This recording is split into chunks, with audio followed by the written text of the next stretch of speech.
ಒಂದು ತುಂಬಾ ಆಳವಾಗಿರುವಂತ ಜಾಗ. ಇದರ ಒಂದು ಸೈಡ್ ನಲ್ಲಿ ಒಬ್ಬ ಹುಡುಗ ಕೆಲಸ ಮಾಡ್ತಿದ್ರೆ ಮತ್ತೊಂದು ಸೈಡ್ ನಲ್ಲಿ ಒಬ್ಳು ಹುಡುಗಿ ಕೆಲಸ ಮಾಡ್ತಿರ್ತಾಳೆ. ಹೀಗೆ ಕಾಲ ಕಳಿತಾ ಕಳಿತಾ ಇವರಿಬ್ರು ಒಬ್ಬರನ್ನೊಬ್ರು ಇಷ್ಟಪಡೋದಕ್ಕೆ ಶುರು ಮಾಡಿಬಿಡ್ತಾರೆ.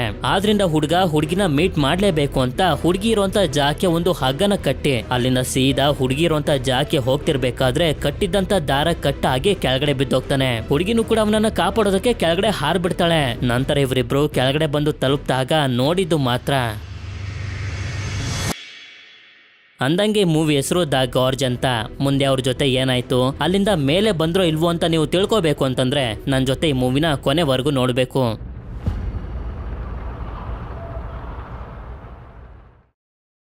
ಮೂವಿಯ ಮೊದಲ ಸೀನ್ನಲ್ಲಿ ಒಂದು ಸಣ್ಣ ಗುಹೆಯಲ್ಲಿ ಬಚ್ಚಿಟ್ಕೊಂಡು ಏನೋ ಪ್ಲಾನ್ ಅನ್ನ ಮಾಡ್ತಿರೋ ಅಂತ ಡ್ರೇಸ್ ಅನ್ನೋ ಒಬ್ಳು ಹುಡುಗಿನ ನಮ್ಗೆ ತೋರಿಸ್ತಾರೆ. ಅದೇ ಸಮಯಕ್ಕೆ ಇಲ್ಲಿಂದ ಸ್ವಲ್ಪ ದೂರದಲ್ಲಿ ಒಂದು ಪ್ಲೇನ್ ಬಂದು ಲ್ಯಾಂಡ್ ಆಗ್ತಿದ್ದಂಗೆನೆ ಇವಳು ಕೂಡ ಒಂದು ಸ್ನೈಪರ್ ಗನ್ ಅನ್ನ ರೆಡಿ ಮಾಡ್ಕೋತಾಳೆ. ನಂತರ ಒಬ್ರು ಪ್ರೆಸಿಡೆಂಟ್ ಪ್ಲೇನ್ ಇಂದ ಹೊರಗಡೆ ಬಂದಾಗ ಅವರಿಗೆ ಶೂಟ್ ಮಾಡಿ ಸಾಯಿಸ್ಬಿಡ್ತಾಳೆ. ಅಲ್ಲಿರುವಂತ ಜನರು ಮಾತ್ರ ಪ್ರೆಸಿಡೆಂಟ್ ನ ಯಾರು ಸಾಯಿಸಿದ್ರು, ಹೇಗ್ ಸಾಯಿಸಿದ್ರು ಅಂತ ಮಾತ್ರ ಅರ್ಥ ಆಗ್ತಿರೋದಿಲ್ಲ. ಇದಾದ್ಮೇಲೆ ಮುಂದಿನ ಸೀನ್ ನಲ್ಲಿ ಲೀವಾಯ್ ಅನ್ನೋ ಒಬ್ಬ ಹುಡುಗನ ನಮ್ಗೆ ತೋರಿಸ್ತಾರೆ. ಇವನು ಕಾರನ್ನ ಡ್ರೈವ್ ಮಾಡ್ಕೊಂಡು ಬಂದು ಬೀಚ್ ಹತ್ರ ಗಂಟೆಗಟ್ಲೆ ಕುತ್ಕೋತಾನೆ. ಆಗ್ಲೇ ನಮ್ಗೆ ಗೊತ್ತಾಗೋದು ಇವನೊಬ್ಬ ಒಂಟಿ, ಇವನ ಜೀವನದಲ್ಲಿ ಯಾರು ಇಲ್ಲ ಅಂತ. ನಂತರ ಇವನ ಫೋನ್ಗೆ ಮಿಲಿಟರಿ ಅವರ ಕಡೆಯಿಂದ ಮೆಸೇಜ್ ಬರುತ್ತೆ, ನಾವ್ ಹೇಳಿರೋಂತ ಜಾಕೆ ಬನ್ನಿ ಅಂತ.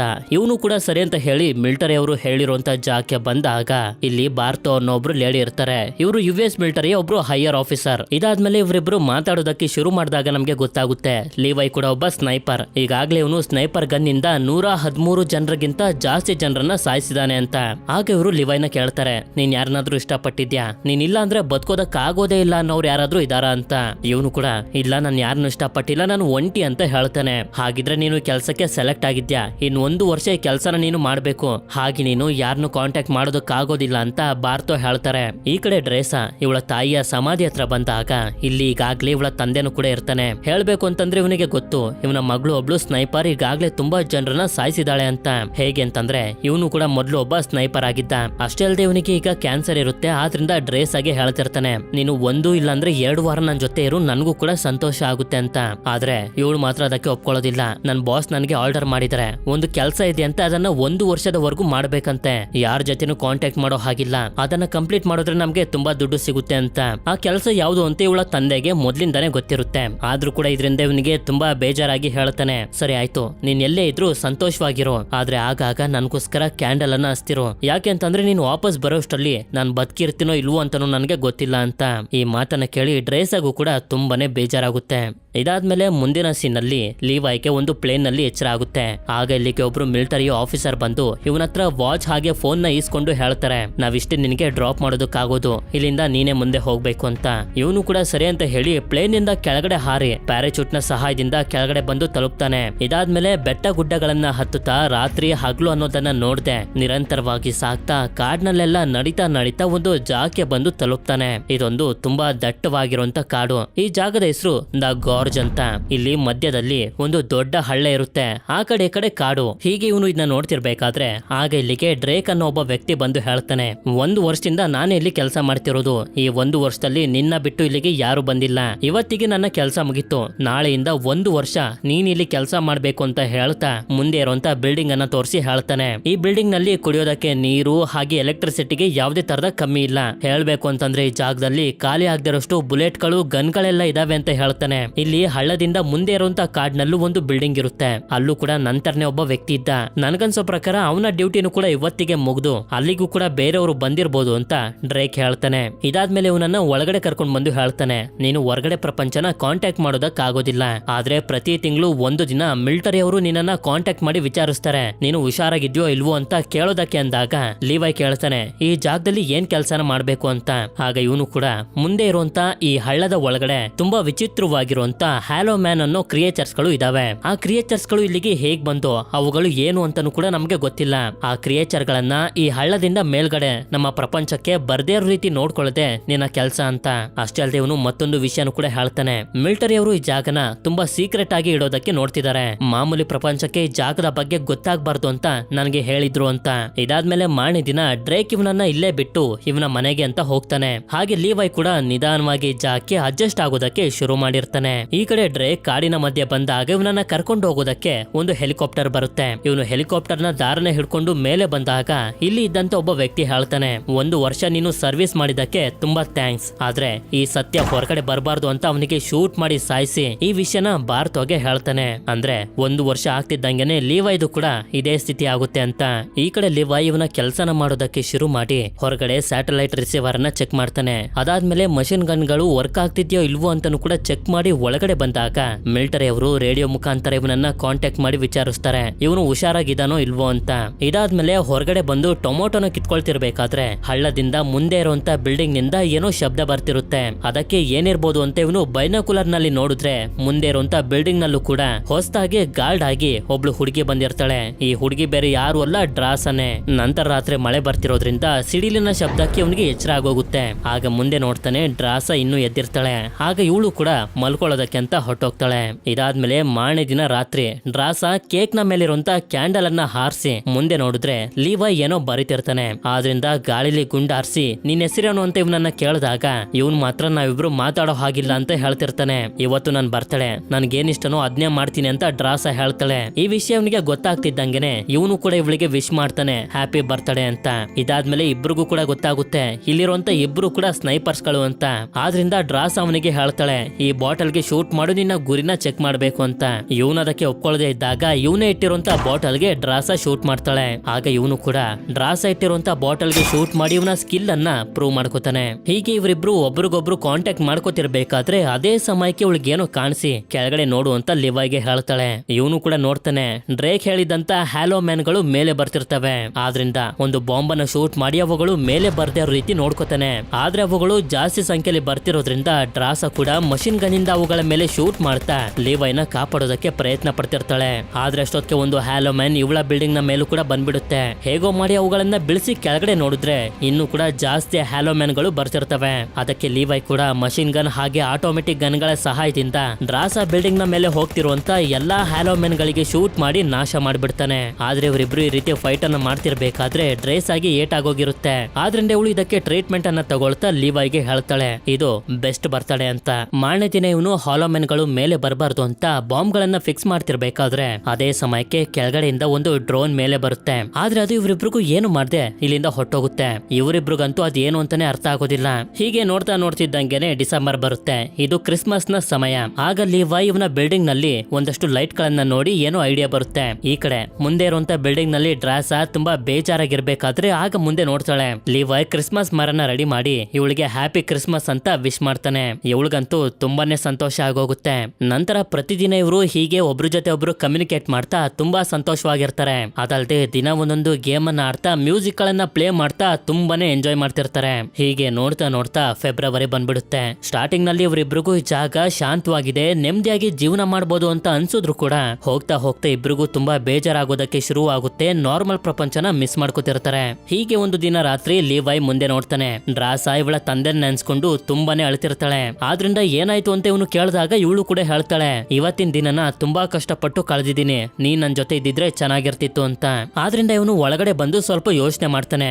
ಆಗ ಒಂದು ಐಡಿಯಾ ಬರುತ್ತೆ. ಅದಕ್ಕೆ ಈ ಜಾಗದಲ್ಲಿರುವಂತ ಒಂದು ರಾಕೆಟ್ ಲಾಂಚರ್ ನ ತಗೊಂಡು ಅದ್ರಲ್ಲಿರುವಂತ ಸಿಡಿ ಮದ್ದುಗಳನ್ನೆಲ್ಲ ಹೊರಗಡೆ ತೆಗೆದು ಇದನ್ನ ರೆಡಿ ಮಾಡ್ಕೊಂಡು ಹೊರಗಡೆ ಬಂದು ಒಂದು ಹಗ್ಗನ್ನು ಕೂಡ ತಯಾರಿ ಮಾಡ್ಕೋತಾನೆ. ಇದನ್ನ ನೋಡಿ ಇವಳಿಗಂತೂ ತುಂಬಾನೇ ಸಂತೋಷ ಆಗ್ತಿರ್ಬೇಕಾದ್ರೆ ಅದೇ ಸಮಯಕ್ಕೆ ಇವನು ರಾಕೆಟ್ ಲಾಂಚರ್ಗೆ ದಾರನ್ನ ಕಟ್ಟಿ ಡ್ರಾಸ ಇರುವಂತ ಜಾಕೆ ಶೂಟ್ ಮಾಡಿದಾಗ ಇದು ಒಂದು ಮರಕ್ಕೆ ಬಂದು ತಗಲಾಕೊಳ್ಳುತ್ತೆ. ಆಗ ಡ್ರಾಸ ಕೂಡ ಬಂದು ಈ ಹಗ್ಗನ ಮರಕ್ಕೆ ಗಟ್ಟಿಯಾಗಿ ಕಟ್ತಾಳೆ. ಇದಾದ್ಮೇಲೆ ಲಿವೈ ಇವತ್ ರಾತ್ರಿ ನಾವಿಬ್ರು ಒಟ್ಟಿಗೆ ಡಿನ್ನರ್ ಮಾಡೋಣ ಅಂತ ಹೇಳಿ ಒಂದಷ್ಟು ಹೂಗಳನ್ನ ತಗೊಂಡು ತನ್ನನ್ನ ತಾನು ಆ ವೈರ್ಗೆ ಕನೆಕ್ಟ್ ಮಾಡ್ಕೊಂಡು ಸೀದಾ ಡ್ರಾಸ ಇರುವಂತ ಜಾಗಕ್ಕೆ ಹೋಗ್ತಿರ್ಬೇಕಾದ್ರೆ ಮಧ್ಯದಲ್ಲೇ ಸಿಗಾಕೋಬಿಡ್ತಾನೆ. ಇನ್ನೇನ್ ಮಾಡೋದು ಅಂತ ಕೈಯಲ್ಲೇ ದಾರನ ಎಳ್ಕೊಂಡು ಡ್ರಾಸ ಇರುವಂತ ಜಾಗಕ್ಕೆ ಬಂದು ತಲುಪ್ತಾನೆ. ಆಗ ಇಬ್ರು ಒಬ್ಬರನ್ನೊಬ್ರು ನೋಡಿ ತುಂಬಾನೇ ಸಂತೋಷ ಪಡ್ತಾರೆ. ನಂತರ ಇವನು ತಂದಿರುವಂತ ಹೂಗಳನ್ನ ಕೊಟ್ಟು ನಿನ್ನ ಕಣ್ಣು ತುಂಬಾ ಸುಂದರವಾಗಿದೆ ಅಂತ ಇವಳಿಗೆ ಹೇಳ್ತಾನೆ. ಇವಳಿಗಂತೂ ಹೇಳ್ಕೊಳ್ಳೋದಕ್ಕಾಗದಿರೋಷ್ಟು ಸಂತೋಷ ಆಗ್ತಿರುತ್ತೆ. ಇದಾದ್ಮೇಲೆ ಇವನು ಸ್ನಾನ ಮಾಡ್ಕೊಂಡು ಬಂದ್ಮೇಲೆ ಒಟ್ಟಿಗೆ ಸೇರಿ ಡಿನ್ನರ್ ಅನ್ನ ಮಾಡ್ತಾ ತುಂಬಾ ವಿಷಯಗಳನ್ನ ಒಬ್ರಿಗೊಬ್ರು ಶೇರ್ ಮಾಡ್ಕೋತಿರ್ತಾರೆ. ಹೀಗೆ ಇವರು ಮಾತಾಡ್ತಿರ್ಬೇಕಾದ್ರೆ ಲಿವೈಗೆ ಒಂದು ಡೌಟ್ ಬಂದು ಕೇಳ್ತಾನೆ, ಈ ಮುಂದೆ ಇರುವಂತ ಹಳ್ಳದಲ್ಲಿ ಏನಿರ್ಬೋದು, ಈ ಜಾಗದ ಸೀಕ್ರೆಟ್ ಏನಿರ್ಬೋದು ಅಂತ. ಆದ್ರೆ ಡ್ರಾಸಗೂ ಕೂಡ ಇದ್ರ ಬಗ್ಗೆ ಏನು ಗೊತ್ತಿರೋದಿಲ್ಲ. ಇಲ್ಲಿ ನಾನು ಏನ್ ಕೆಲಸನ ಮಾಡ್ಬೇಕು ಅಂತ ಮಾತ್ರ ಹೇಳಿದ್ರು ಅಂತ ಇವಳು ಹೇಳ್ತಾಳೆ. ಇದಾದ್ಮೇಲೆ ಇವರಿಬ್ರು ಸೇರಿ ಡ್ಯಾನ್ಸ್ ಅನ್ನ ಆಡ್ತಾರೆ. ಹಾಗೆ ಹಾಗೆ ಹೊರಗಡೆ ಕುಂತಿರ್ಬೇಕಾದ್ರೆ ಲೀವೈ ಹೇಳ್ತಾನೆ, ಇದುವರೆಗೂ ನನ್ನ ಜೀವನದಲ್ಲಿ ಯಾರನ್ನೂ ಕೂಡ ಇಷ್ಟಪಟ್ಟಿರ್ಲಿಲ್ಲ, ನಿನ್ನ ತುಂಬಾ ಇಷ್ಟಪಟ್ಟಿದೀನಿ, ಜೀವನ ಪೂರ್ತಿ ನಿನ್ ಜೊತೆ ಕಳಿಬೇಕು ಅಂತಿದೀನಿ ಅಂತ. ಇವಳ ಆಸೆನೂ ಕೂಡ ಅದೇ ಆಗಿರೋದ್ರಿಂದ ಇವಳು ಕೂಡ ತುಂಬಾನೇ ಸಂತೋಷ ಪಡ್ತಾಳೆ. ಇದಾದ್ಮೇಲೆ ಮಾರನೇ ದಿನ ಬೆಳಗ್ಗೆ ಇವತ್ತು ಮಿಲಿಟರಿ ಅವರು ನನ್ನ ರೇಡಿಯೋದಲ್ಲಿ ಕಾಂಟ್ಯಾಕ್ಟ್ ಮಾಡ್ತಾರೆ ಅಂತ ಹೇಳಿ ಇವನು ಮತ್ತೆ ಇವನ ಬಿಲ್ಡಿಂಗ್ ಹತ್ರ ಹೋಗ್ತಿರ್ಬೇಕಾದ್ರೆ ಹ್ಯಾಲೋಮ್ಯಾನ್ ಗಳಿಂದ ಒಂದು ಬಾಂಬ್ ಬ್ಲಾಸ್ಟ್ ಆಗುತ್ತೆ. ಇದರಿಂದ ಇವನು ಹೋಗ್ತಿರುವಂತ ದಾರ ಕಟ್ಟಾದಾಗ ಕಷ್ಟಪಟ್ಟು ಪ್ಯಾರಾಚೂಟ್ ಅನ್ನು ಆನ್ ಮಾಡ್ತಾನೆ. ಅದೇ ರೀತಿ ಇವಳು ಕೂಡ ಎಲ್ಲಾ ತಯಾರನ್ನು ಮಾಡ್ಕೊಂಡು ಸೀದಾ ಕೆಳಗಡೆ ಹಾರಿದಾಗ ಪ್ಯಾರಾಚೂಟ್ ನ ಸಹಾಯದಿಂದ ಕೆಳಗಡೆ ಒಂದು ನದಿಗೆ ಬಂದು ಬೀಳ್ತಾಳೆ. ಆಗ ಇವಳು ಹೇಗೋ ತನ್ನನ್ನ ತಾನು ಸಂಭಾಳಿಸ್ಕೊಳ್ತಿರ್ಬೇಕಾದ್ರೆ ಅದೇ ಸಮಯಕ್ಕೆ ಈ ಕಡೆ ಮತ್ತೊಂದು ಜಾಗದಲ್ಲಿ ಲೀವೈನ ಪ್ಯಾರಾಚೂಟ್ ಒಂದು ಮರಕ್ಕೆ ತಗ್ಲಾಕೊಂಡು ಇವನು ಇನ್ನ ಬದುಕಿರ್ತಾನೆ. ಆದ್ರೆ ಪ್ರಜ್ಞೆ ಇರೋದಿಲ್ಲ. ಆಗ ಈ ಮರದ ಮೇಲಿರೋ ಹುಳದ ರೀತಿ ಇರುವಂತ ಒಂದು ಕ್ರಿಯೇಚರ್ ಇವನ ಮೇಲೆ ಅಟ್ಯಾಕ್ ಮಾಡೋದಕ್ಕೆ ಬರ್ತಿರ್ಬೇಕಾದ್ರೆ ಇವನಿಗೆ ಎಚ್ಚರ ಆಗಿ ಅದಕ್ಕೆ ಶೂಟ್ ಮಾಡಿ ಕೆಳಗಡೆ ಬಂದು ಬೀಳ್ತಾನೆ. ಆದ್ರೆ ಇವನು ಬಿದ್ದಿರುವಂತ ಮರಕ್ಕೆ ಜೀವ ಇರುತ್ತೆ. ಆ ಮರ ಇನ್ನೇನು ಇವನನ್ನ ತನ್ನ ಒಳಗಡೆ ಎಳ್ಕೊಳ್ಬೇಕು ಅಂತ ಅನ್ಕೊಳ್ಳೋಷ್ಟರಲ್ಲಿ ಅದೇ ಸಮಯಕ್ಕೆ ಡ್ರಾಸ ಬಂದು ಆ ಮರಕ್ಕೆ ಶೂಟ್ ಮಾಡಿ ಇವನನ್ನ ಕಾಪಾಡ್ತಾಳೆ. ಸರಿ ಅಂತ ಮತ್ತೆ ಇಲ್ಲಿಂದ ಮೇಲ್ ಹೋಗೋದಕ್ಕೆ ಯಾವ್ದಾದ್ರು ದಾರಿ ಸಿಗುತ್ತಂತ ಇವರು ಹುಡ್ಕೋದಕ್ಕೆ ಶುರು ಮಾಡಿದಾಗ ಇವರ ಸುತ್ತಮುತ್ತ ಯಾರೋ ಓಡಾಡ್ತಿರೋದು ಇವರಿಗೆ ಗೊತ್ತಾಗುತ್ತೆ. ಅದೇ ಸಮಯಕ್ಕೆ ಹ್ಯಾಲೋಮ್ಯಾನ್ ಗಳು ಕುದುರೆ ಮೇಲೆ ಬಂದು ಇವರಿಬ್ಬರ ಮೇಲೆ ಭಯಂಕರವಾಗಿ ಅಟ್ಯಾಕ್ ಮಾಡೋದಕ್ಕೆ ಶುರು ಮಾಡ್ತಾರೆ. ಇವರು ಕೂಡ ಏನು ಕಮ್ಮಿ ಇರೋದಿಲ್ಲ, ಗನ್ ಗಳಿಂದ ಹ್ಯಾಲೋಮ್ಯಾನ್ ಗಳಿಗೆ ಶೂಟ್ ಮಾಡಿ ಅವುಗಳನ್ನ ಸಾಯಿಸ್ಬಿಡ್ತಾರೆ. ನಂತರ ಲೀವೈ ಹ್ಯಾಲೋಮ್ಯಾನ್ ಗಳ ಬಟ್ಟೆನ ನೋಡಿ ಇವನಿಗೆ ಅರ್ಥ ಆಗೋಗುತ್ತೆ, ಇವರೆಲ್ಲರೂ 1940 ಅಮೆರಿಕದ ಸೋಲ್ಜರ್ಸ್ ಗಳು ಅಂತ.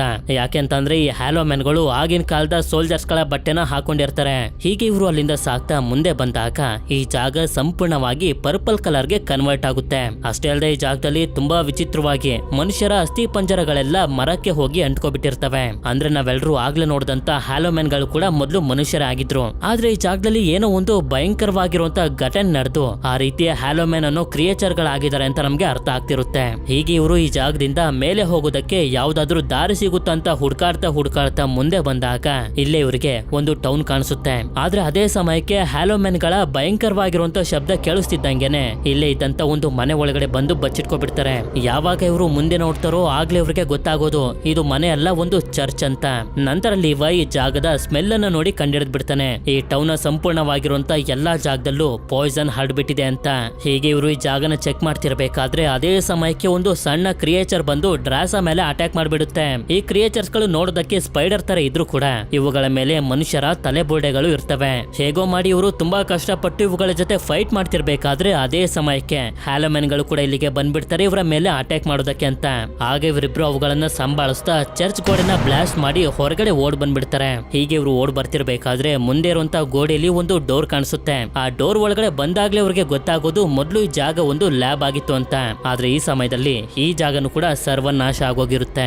ನಂತರ ಈ ಜಾಗದಿಂದ ಹೊರಗಡೆ ಹೋಗೋದಕ್ಕೆ ಯಾವ್ದಾದ್ರು ದಾರಿ ಸಿಗುತ್ತಂತೆ ಇವರು ಹುಡುಕಾಡ್ತಿರ್ತಾರೆ. ಅದೇ ಸಮಯಕ್ಕೆ ಲೀವೈಗೆ ಒಂದು ವಿಡಿಯೋ ರೀಲ್ ಸಿಗುತ್ತೆ. ನಂತರ ಇವರಿಗೆ ಜನರೇಟರ್ ಕೂಡ ಸಿಕ್ಕಿ ಅದನ್ನ ಆನ್ ಮಾಡಿ ಸಿಕ್ಕಿರುವಂತ ರೀಲ್ ಅನ್ನ ಪ್ರೊಜೆಕ್ಟರ್ ಗೆ ಹಾಕಿದಾಗ ಈ ವಿಡಿಯೋದಲ್ಲಿ ಒಬ್ರು ಸೈಂಟಿಸ್ಟ್ ಹೇಳ್ತಿರ್ತಾರೆ, ಇವತ್ತು ಜುಲೈ 12, 1946 ಅಮೆರಿಕದ ಮಿಲಿಟರಿ ಟೀಮ್ ನವರು ಹಾಗೆ ನಮ್ಮ ಒಂದಷ್ಟು ಸೈಂಟಿಸ್ಟ್ ಗಳ ಗ್ರೂಪ್ ಸೇರಿ ಈ ಸೀಕ್ರೆಟ್ ಆಗಿರುವಂತ ಜಾಗ ಗಾರ್ಜ್ ಗೆ ಬಂದು ವರ್ಲ್ಡ್ ವಾರ್ 2 ನಲ್ಲಿ ಬೇರೆ ದೇಶಗಳ ವಿರುದ್ಧ ಯೂಸ್ ಮಾಡೋದಕ್ಕೆ ಒಂದು ಬಯೋಲಾಜಿಕಲ್ ವೆಪನ್ ನ ಕಂಡುಹಿಡಿತಿದ್ವಿ. ಆದ್ರೆ ಈ ಎಕ್ಸ್ಪೆರಿಮೆಂಟ್ ಫೇಲ್ ಆಗೋಯ್ತು. ಆ ಬಯೋಲಾಜಿಕಲ್ ವೆಪನ್ ಒಂದು ವೈರಸ್ ಆಗಿ ಈ ಜಾಗದಲ್ಲೆಲ್ಲ ಹರಡ್ಬಿಡ್ತು. ಇದರಿಂದ ಗಾರ್ಜ್ ನಲ್ಲಿರುವಂತ ಗಿಡ, ಮರ, ಪ್ರಾಣಿ, ಪಕ್ಷಿ ಹಾಗೆ ಕೀಟ ಮತ್ತೆ ಮನುಷ್ಯರ DNA ಗಳೆಲ್ಲ ಮಿಕ್ಸ್ ಆಗಿ ಮನುಷ್ಯರು ಹ್ಯಾಲೋಮ್ಯಾನ್ ಗಳಾಗಿ ಕ್ರಿಯೇಟ್ ಆಗ್ತಿದ್ದಾರೆ. ಹಾಗೆ ಪ್ರಾಣಿಗಳು ಕೂಡ ತುಂಬಾ ವಿಚಿತ್ರವಾಗಿರುವಂತ ಕ್ರಿಯೇಚರ್ ಗಳಾಗಿ ಕನ್ವರ್ಟ್ ಆಗ್ತಿದಾವೆ ಅಂತ.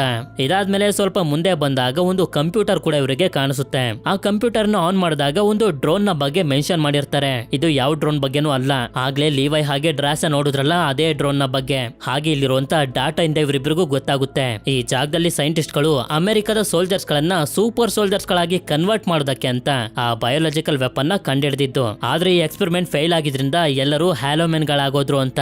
ಅಷ್ಟೇ ಅಲ್ಲದೆ ಇವರಿಗೆ ಮತ್ತೊಂದು ವಿಷಯ ಕೂಡ ಗೊತ್ತಾಗುತ್ತೆ, ಈ ಜಾಗನ ಸಂಪೂರ್ಣವಾಗಿ ಸರ್ವನಾಶ ಮಾಡೋದಕ್ಕೆ ಒಂದು ಮಿಸೈಲ್ ಕೂಡ ರೆಡಿ ಮಾಡಿ ಇಟ್ಟಿದ್ದಾರೆ. ಆದ್ರೆ ಇದುವರೆಗೂ ಅದನ್ನ ಆಕ್ಟಿವೇಟ್ ಮಾಡಿಲ್ಲ ಅಂತ. ಅಂದಂಗೆ ಈ ಸೂಪರ್ ಸೋಲ್ಜರ್ಸ್ ಗಳಂತಂದ್ರೆ ಬೇರೆ ಏನು ಅಲ್ಲ, ಮಾಮೂಲಿ ಮನುಷ್ಯರಿಗಿಂತ ಈ ಸೂಪರ್ ಸೋಲ್ಜರ್ಸ್ ಗಳಿಗೆ ಜಾಸ್ತಿ ಸ್ಟ್ರೆಂತ್ ಇರುತ್ತೆ. ಈ ತರ ಸೂಪರ್ ಸೋಲ್ಜರ್ಸ್ ಗಳನ್ನ ಯೂಸ್ ಮಾಡ್ಕೊಂಡು ಬೇರೆ ದೇಶಗಳ ವಿರುದ್ಧ ಗೆಲ್ಬೇಕು ಅಂತ ಅಮೆರಿಕದವರು ಪ್ಲಾನ್ ಮಾಡಿದ್ರು. ಹೀಗೆ ಇವರಿಬ್ರು ಅದ್ರ ಬಗ್ಗೆ ಮಾತಾಡ್ತಿರ್ಬೇಕಾದ್ರೆ ಅದೇ ಸಮಯಕ್ಕೆ ಹೊರಗಡೆಯಿಂದ ಹ್ಯಾಲೋಮ್ಯಾನ್ ಗಳ ತುಂಬಾ ಭಯಂಕರವಾಗಿರುವಂತ ಶಬ್ದಗಳು ಕೇಳಿಸ್ತವೆ. ಈಗ ಹೊರಗಡೆ ಹೋಗದೆ ನಮ್ಗೆ ಬೇರೆ ದಾರಿ ಇಲ್ಲ ಅಂತ ಇವರು ಕೂಡ ಸ್ಮೋಕ್ ಬಾಂಬ್ ಗಳನ್ನ ಹೊರಗಡೆ ಹಾಕಿ ಧೈರ್ಯ ಮಾಡಿ ಬಂದೇ ಬಿಡ್ತಾರೆ. ಹಾಗೆ ಅವಳಿಗೆ ಒಂದು ಬ್ಯಾಗ್ ಕಾಣಿಸಿ ಅದನ್ನ ಎತ್ಕೊಳ್ಳೋದಕ್ಕೆ ಹೋದಾಗ ಒಂದು ಟ್ರ್ಯಾಪ್ ಗೆ ಸಿಗಾಕಿ ಬಿಡ್ತಾಳೆ. ನಂತರ ಒಂದು ಹ್ಯಾಲೋಮ್ಯಾನ್ ಬಂದು ಇವಳನ್ನ ಇಲ್ಲಿಂದ ಎಳ್ಕೊಂಡು ಹೊರಟೋಗುತ್ತೆ. ಆದ್ರಿಂದ ಲೀವೈ ಡ್ರಾಸನ ಹುಡುಕ್ತಾ ಒಂದು ವಿಶಾಲವಾಗಿರುವಂತ ಅಂತ ಬಂಕರ್ ಹತ್ರ ಬಂದು ತಲುಪ್ತಾನೆ. ಈ ಕಡೆ ಅದೇ ಬಂಕರ್ ನ ಒಳಗಡೆ ಈ ಹ್ಯಾಲೋಮ್ಯಾನ್ ಹೇಗಿದೆ ಅಂತ ಫಸ್ಟ್ ಟೈಮ್ ನಮ್ಗೆ ತೋರಿಸ್ತಾರೆ. ಮರಗಳ DNA ಮನುಷ್ಯರ ಜೊತೆ ಮಿಕ್ಸ್ ಆಗಿರೋದ್ರಿಂದ ಇವನು ಕೂಡ ಒಂದು ಮರ ತರ ಕಾಣಿಸ್ತಿರ್ತಾನೆ. ಹೇಳ್ಬೇಕು ಅಂತಂದ್ರೆ ಇವನು ಒಳಗಡೆ ಮನುಷ್ಯತ್ವ ಅನ್ನೋದೇ ಉಳಿದಿರೋದಿಲ್ಲ. ನಂತರ ಇವನು ಡ್ರಾಸ ಜೊತೆ ಫೈಟ್ ಮಾಡೋದಕ್ಕೆ ರೆಡಿ ಆಗ್ತಿರ್ಬೇಕಾದ್ರೆ ಇವಳು ಕೂಡ ಫೈಟ್ ಮಾಡೋದಕ್ಕೆ ಶುರು ಮಾಡ್ತಾಳೆ.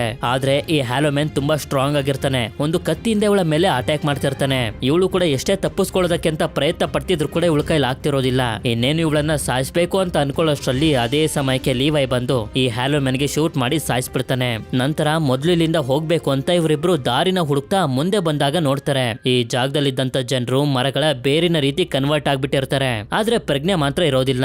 ಇದರಿಂದ ಇವರಿಬ್ರು ಕೂಡ ತುಂಬಾ ಸೈಲೆಂಟ್ ಆಗಿ ಬ್ರಿಡ್ಜ್ ಅನ್ನ ಕ್ರಾಸ್ ಮಾಡ್ತಿರ್ಬೇಕಾದ್ರೆ ಡ್ರಾಸ ಒಂದು ಬೇರನ್ನ ತುಳಿದ್ರಿಂದ ಇಲ್ಲಿದ್ದಂತ ಎಲ್ಲಾ ಕ್ರಿಯೇಚರ್ಸ್ ಗಳಿಗೆ ಎಚ್ಚರ ಆಗೋಗುತ್ತೆ. ಅವುಗಳು ಇವರನ್ನ ಹಿಡಿಯೋದಕ್ಕೆ ಟ್ರೈ ಮಾಡ್ತಿದ್ದಾಗ ಒಂದು ಬಾಂಬ್ ಅನ್ನ ಹಾಕಿ ಈ ಜಾಗನೇ ಸುಟ್ಟು ಭಸ್ಮ ಮಾಡ್ಬಿಡ್ತಾರೆ. ಇದಾದ್ಮೇಲೆ ಮೆಟ್ಲನ್ನ ಹತ್ತುತ್ತಾ ಇವರಿಬ್ರು ಅಲ್ಲಿಂದ ಮೇಲೆ ಬಂದಾಗ ಒಂದು ಮೇಂಟೆನೆನ್ಸ್ ರೂಮ್ ಕಾಣಿಸಿ ಅದನ್ನು ಓಪನ್ ಮಾಡಿ ನೋಡಿದ್ರೆ ಒಂದು ಜೀಪ್ ಸಿಗುತ್ತೆ. ಆ ಜೀಪ್ ಅನ್ನ ಇವರು ತಗೊಂಡು ಹೋಗ್ತಿರ್ಬೇಕಾದ್ರೆ ಈ ಜಾಗನ ನಾಶ ಮಾಡೋದಕ್ಕೆ ಕ್ರಿಯೇಟ್ ಮಾಡಿದಂತ ಮಿಸೈಲ್ ನು ಕೂಡ ನಮ್ಗೆ ತೋರಿಸ್ತಾರೆ. ನಂತರ ಇವರು ತುಂಬಾ ಹೊತ್ತು ಟ್ರಾವೆಲ್ ಮಾಡ್ತಾ ಮೊದಲನೇ ಸಲ ಬಂದು ಬಿದ್ದಿದ್ರಲ್ಲ ಆ ಜಾಗಕ್ಕೆ ಬಂದು ಕಟ್ಟಾಗಿ ಬಿದ್ದಿರುವಂತ ದಾರನ ಜೀಪಿಗೆ ಕಟ್ತಿರ್ತಾರೆ. ಆದ್ರೆ ಹ್ಯಾಲೋಮ್ಯಾನ್ ಗಳು ಕೂಡ ಇವರ ಮೇಲೆ ಅಟ್ಯಾಕ್ ಮಾಡಿದ್ರಿಂದ ಅವುಗಳ ಜೊತೆ ಫೈಟ್ ಮಾಡ್ತಾ ಅವುಗಳನ್ನ ಸಾಯಿಸ್ತಾ ಜೀಪ್ ಅನ್ನ ಸ್ಟಾರ್ಟ್ ಮಾಡಿ ಆ ದಾರದ ಸಹಾಯದಿಂದ ಮೇಲಕ್ಕೆ ಹೋಗೋದಕ್ಕೆ ಶುರು ಮಾಡ್ತಾರೆ.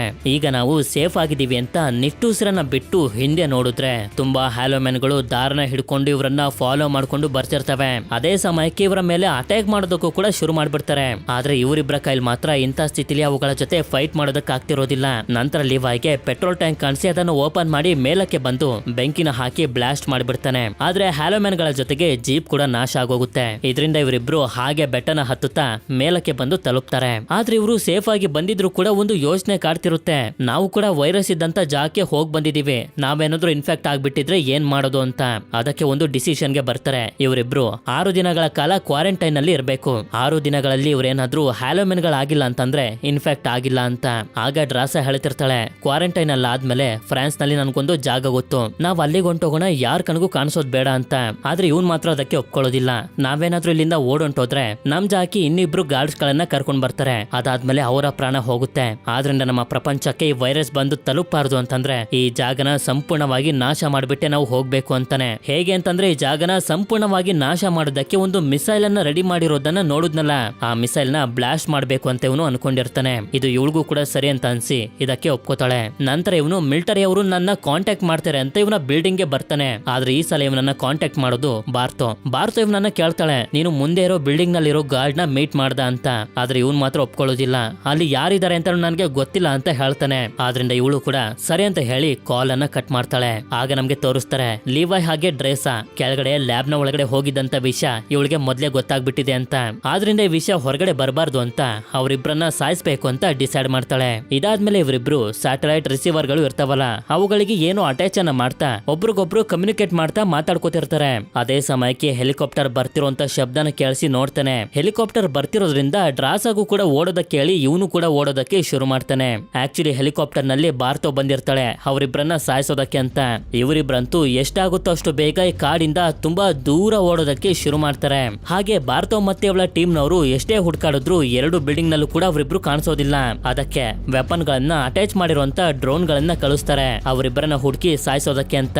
ಈ ಕಡೆ ಲಿವೈ ಹಾಗೆ ಡ್ರಾಸಾ ಇಬ್ರು ಕೂಡ ಆಪೋಸಿಟ್ ಕಾರ್ಡ್ ನಲ್ಲಿ ಓಡ್ತಿರ್ಬೇಕಾದ್ರೆ ಆ ಡ್ರೋನ್ ಗಳು ಇಬ್ಬರನ್ನು ಕೂಡ ನೋಡಿ ಅಟ್ಯಾಕ್ ಮಾಡೋದಕ್ಕೆ ಶುರು ಮಾಡ್ತವೆ. ಆದ್ರೆ ಡ್ರಾಸಾ ಮಾತ್ರ ಹೇಗೋ ಮಾಡಿ ಒಂದು ಮರದ ಹಿಂದೆ ಬಚ್ಚಿಟ್ಕೊಬಿಟ್ಟಿರ್ತಾಳೆ. ಆದ್ರೆ ಈ ಕಡೆ ಲಿವೈ ಓಡ್ತಿರ್ಬೇಕಾದ್ರೆ ಒಂದು ಮರದ ತುಂಡು ಬಿದ್ದು ಕೆಳಗಡೆ ಬಿದ್ದೋಗ್ತಾನೆ. ಇದರಿಂದ ಡ್ರೋನ್ ಶೂಟ್ ಮಾಡ್ತಿರ್ಬೇಕಾದ್ರೆ ಇವನು ಕೂಡ ತುಂಬಾ ಕಷ್ಟಪಟ್ಟು ಅದಕ್ಕೆ ಶೂಟ್ ಮಾಡಿ ನಾಶ ಮಾಡ್ಬಿಡ್ತಾನೆ. ಅದೇ ರೀತಿ ಇವಳು ಕೂಡ ಇವಳನ್ನ ಫಾಲೋ ಮಾಡ್ತಿರುವಂತ 2 ಡ್ರೋನ್ ಗಳಿಗೆ ಶೂಟ್ ಮಾಡಿ ಅದನ್ನ ನಾಶ ಮಾಡಿಬಿಡ್ತಾಳೆ. ಇದಾದ್ಮೇಲೆ ಇಬ್ರು ಕೂಡ ಇವರಿವರ ಬಿಲ್ಡಿಂಗ್ ಗಳಿಂದ ಎಷ್ಟಾಗುತ್ತೋ ಅಷ್ಟು ತುಂಬಾ ದೂರ ಬಂದು ಒಂದೊಂದು ಜಾಗದಲ್ಲಿ ಕುಂತ್ಕೊಂಡು ಇವರಿವರ ಬಿಲ್ಡಿಂಗ್ ಗಳ ಹತ್ರ ಇದ್ದಂತ ಸಿಗ್ನಲ್ ರಿಸೀವರ್ ಗಳನ್ನ ಬ್ಲಾಸ್ಟ್ ಮಾಡಿ ಅಲ್ಲಿಂದ ತುಂಬಾ ವೇಗವಾಗಿ ಓಡೋದಕ್ಕೆ ಶುರು ಮಾಡ್ತಾರೆ. ಅವುಗಳು ಬ್ಲಾಸ್ಟ್ ಆಗ್ತಿದ್ದಂಗೆನೆ ಜಾಗನ ನಾಶ ಮಾಡೋದಕ್ಕೆ ಅಂತ ಮಿಸೈಲ್ ಇರುತ್ತಲ್ಲ ಅದು ಆಕ್ಟಿವೇಟ್ ಆಗೋಗುತ್ತೆ. ಈ ವಿಷಯ ಬಾರ್ತೋ ಹಾಗೆ ಇವಳ ಟೀಮ್ ನವ್ರಿಗೂ ಕೂಡ ಗೊತ್ತಾಗಿ ಜಾಗದಿಂದ ಎಸ್ಕೇಪ್ ಆಗೋದಕ್ಕೆ ತುಂಬಾನೇ ಪ್ರಯತ್ನ ಪಡ್ತಿರ್ತಾರೆ. ಇಷ್ಟೊತ್ತಿಗೆ ಲಿವೈ ಹಾಗೆ ಡ್ರೇಸಾ ಕೂಡ ತುಂಬಾನೇ ದೂರ ಬಂದ್ಬಿಟ್ಟಿರ್ತಾರೆ. ಅದೇ ಸಮಯಕ್ಕೆ ಆ ಮಿಸೈಲ್ ಬ್ಲಾಸ್ಟ್ ಆಗ್ತಿದ್ದಂಗೆನೆ ಈ ಸಂಪೂರ್ಣವಾಗಿರುವಂತ ಜಾಗ ಸರ್ವನಾಶ ಆಗೋದಕ್ಕೆ ಶುರುವಾಗುತ್ತೆ. ಇದರಲ್ಲಿ ಹೆಲಿಕಾಪ್ಟರ್ ನಲ್ಲಿ ಹೋಗ್ತಿದ್ದಂತ ಬಾರ್ತೋ ಹಾಗೆ ಇವಳ ಟೀಮ್ ನವರು ಕೂಡ ಸತ್ತೋಗ್ತಾರೆ. ಆದ್ರೆ ಈ ಕಡೆ ಲಿವೈ ತುಂಬಾ ಕಷ್ಟಪಟ್ಟು ಓಡ್ ಬರ್ತಿರ್ತಾನೆ. ಇನ್ನೇನು ಬಾಂಬ್ ನ ಎಫೆಕ್ಟ್ ಇವನ ಮೇಲೂ ಆಗ್ಬೇಕು ಅಂತ ಅನ್ಕೊಳ್ಳೋಷ್ಟರಲ್ಲಿ ನೀರಿನ ಒಳಗಡೆ ಹಾರ್ಬಿಡ್ತಾನೆ. ಈ ಕಡೆ ಡ್ರಾಸ ಲೀವೈನ ಆಪೋಸಿಟ್ ನಲ್ಲಿರುವಂತ ಕಾಡ್ ನಲ್ಲಿ ತುಂಬಾ ದೂರ ಬಂದ್ಬಿಟ್ಟಿರ್ತಾಳೆ. ಇದರಿಂದ ಬಾಂಬ್ ನ ಎಫೆಕ್ಟ್ ಏನು ಇವಳಿಗೆ ಆಗೋದಿಲ್ಲ. ನಂತರ ಇದೆಲ್ಲ ಆದ್ಮೇಲೆ ಮೊದ್ಲೇ ಇವರು ಡಿಸೈಡ್ ಮಾಡಿರೋ ರೀತಿ ಒಂದು ಜಾಗದಲ್ಲಿ 6 ದಿನದವರೆಗೂ ಕ್ವಾರಂಟೈನ್ ಆಗ್ತಾಳೆ. ಆದ್ರೆ 6 ದಿನ ಆದ್ರೂ ಕೂಡ ಇವಳು ಹ್ಯಾಲೋಮ್ಯಾನ್ ಆಗೋದಿಲ್ಲ, ಅಂದ್ರೆ ಇವಳು ಇನ್ಫೆಕ್ಟ್ ಆಗಿಲ್ಲ ಅಂತ. ಆದ್ರಿಂದ ಈ ಗುಹೆಯಿಂದ ಹೊರಗಡೆ ಬಂದು ಫ್ರಾನ್ಸ್ ನಲ್ಲಿ ನನ್ಗೊಂದು ಜಾಗ ಗೊತ್ತಿದೆ ಅಂತ ಲೀವೈಗೆ ಹೇಳ್ತಿದ್ಲಲ್ಲ, ಅದೇ ಜಾಗಕ್ಕೆ ಬಂದು ಲೀವೈಗೋಸ್ಕರ ಕಾಯ್ತಾ ಕುಂತ್ಕೋತಾಳೆ. ಆದ್ರೆ ತುಂಬಾ ಹೊತ್ತು ವೇಟ್ ಮಾಡಿದ್ರು ಕೂಡ ಅವನು ಬರೋದೇ ಇಲ್ಲ. ಹಾಗೆ ಅವಳಿಗೆ ಅವನು ಕೊಟ್ಟಿದ್ದಂತ ಲೆಟರ್ ನೆನಪಾಗಿ ಓಪನ್ ಮಾಡಿ ನೋಡಿದ್ರೆ ಅದ್ರಲ್ಲಿ ಅವನು ಬರ್ದಿರ್ತಾನೆ, ನಾನೇನಾದ್ರೂ ನೀನ್ ಹೇಳಿದಂತ ಜಾಗಕ್ಕೆ ಬರ್ಲಿಲ್ಲ ಅಂತಂದ್ರೆ ನಾನು ಬದುಕಿಲ್ಲ ಅಂತ. ಆದ್ರೆ ಒಂದನ್ನ ಮಾತ್ರ ನೆನಪಲ್ಲಿ ಇಟ್ಕೊಂಡಿರು, ನಾನ್ ನಿನ್ನನ್ನ ತುಂಬಾ ಇಷ್ಟಪಡ್ತೀನಿ ಅಂತ. ಇದರಿಂದ ಇವಳು ಅನ್ಕೋಬಿಡ್ತಾಳೆ ಲೀವೈ ಈಗ ಬದುಕಿಲ್ಲ ಅಂತ.